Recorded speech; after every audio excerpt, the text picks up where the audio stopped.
Time isn't something you can save for later, and no matter how wealthy you are, you can't buy more of it.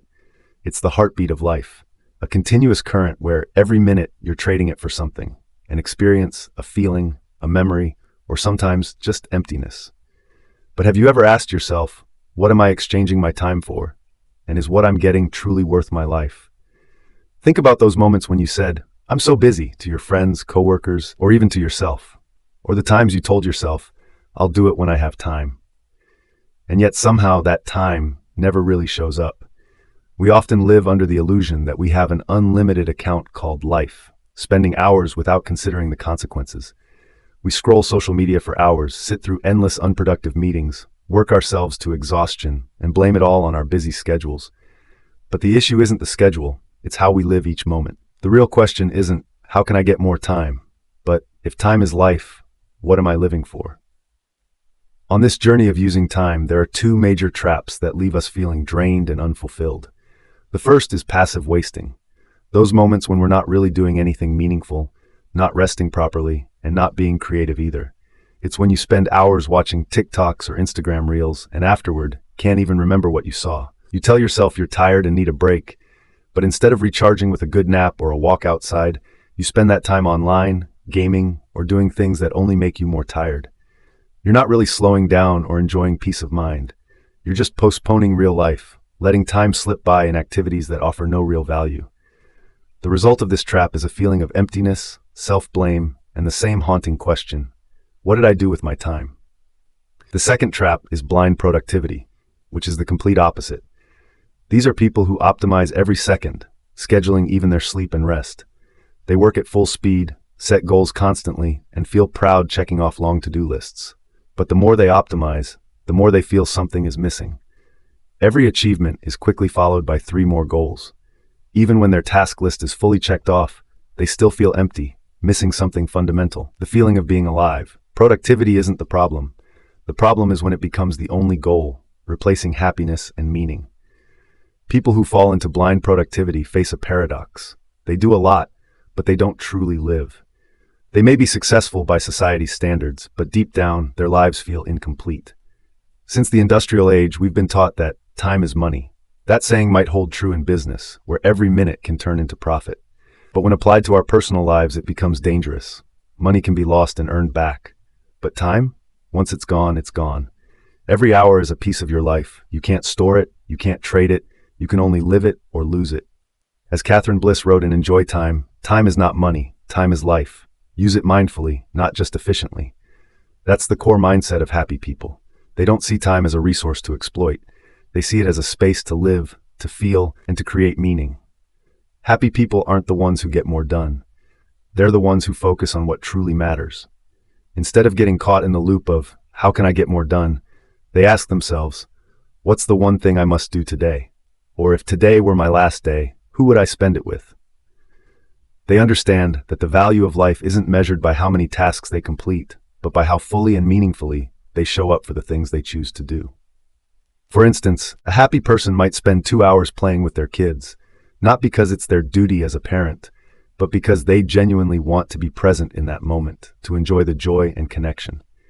That presence brings deeper fulfillment than any accomplishment on a work scoreboard ever could. One of the most effective principles happy people follow is building their lives around 5 core priorities. These priorities often include immediate family, spouse, children, extended family, parents, grandparents, health, both physical and mental, career, with a focus on sustainable growth, not just titles or income, and inner joy, hobbies, passions, sports, meditation, or any activity that nourishes the soul. Once these 5 pillars are clearly identified, they take an important step, a time audit. They review how many hours each week they actually dedicate to each area. If one of these pillars is neglected, it gradually weakens, and when one part of life collapses, the whole person begins to lose balance. For example, if you spend 12 hours a day working but ignore your health, your body will eventually speak up through pain, fatigue, or even illness. If you neglect family, close relationships will slowly drift apart. Time auditing helps you notice imbalance and make adjustments before it's too late. The next thing happy people do, simple yet incredibly effective, is schedule joy. If you don't intentionally make space for what makes you feel alive, work and responsibilities will consume your entire life. They might block off an afternoon to sit on the porch and watch the clouds, an evening coffee with an old friend, or a Sunday morning without an alarm clock. They don't wait to be free to live. They choose to live first, and everything else falls into place. For example, a happy person might decide to go for a walk in the park every Wednesday evening, not because it's on a to-do list, but because they know that time in nature recharges their energy and brings peace of mind. Scheduling joy ensures that life doesn't become just a cycle of work and rest to work again. Another essential mindset is this: rest is part of productivity, not a reward for it. You are not a machine, and your brain doesn't function like an assembly line. If you're working 12 hours a day but completely drained, your true productivity is likely much lower than someone working 6 hours with full energy. Research shows that rest, whether it's a short nap, a meditation session, or simply sitting in silence, improves focus, creativity, and decision-making. Happy people view rest as a non-negotiable part of both happiness and efficiency. They don't feel guilty for taking breaks, because they understand that rest is how they live better and work smarter. Along with prioritizing what matters, happy people also set boundaries with what doesn't. They might limit their social media use to just 1 hour a day, realizing that endless scrolling offers little real value. They cancel just-for-show meetings that don't produce meaningful results. They learn to say no to invitations that don't bring them joy or meaning. Every no they say is really a yes to their own life.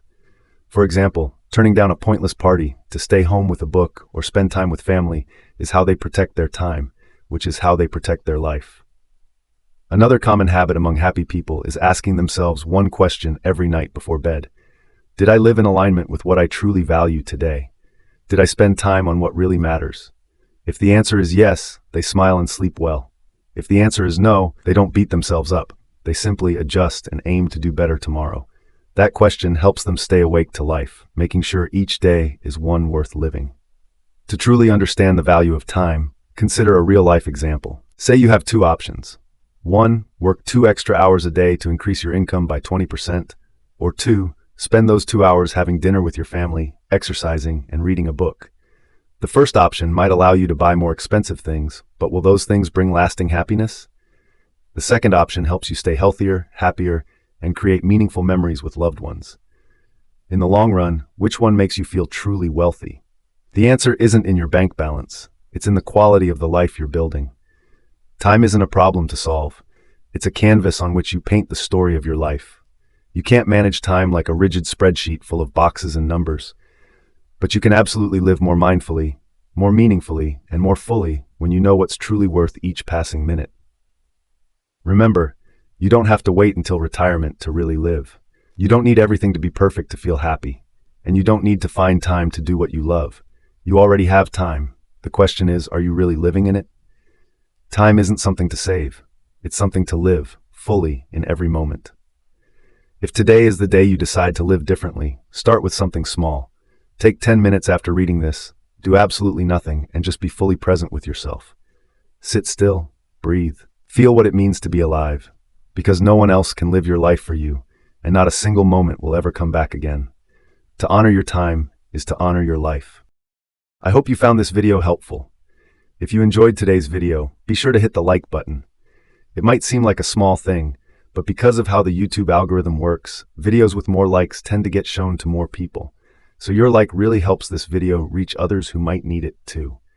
And if you find my content valuable, consider subscribing. It really helps more people discover it. Thanks for watching, and I wish you and your family good health and peace. See you in the next video.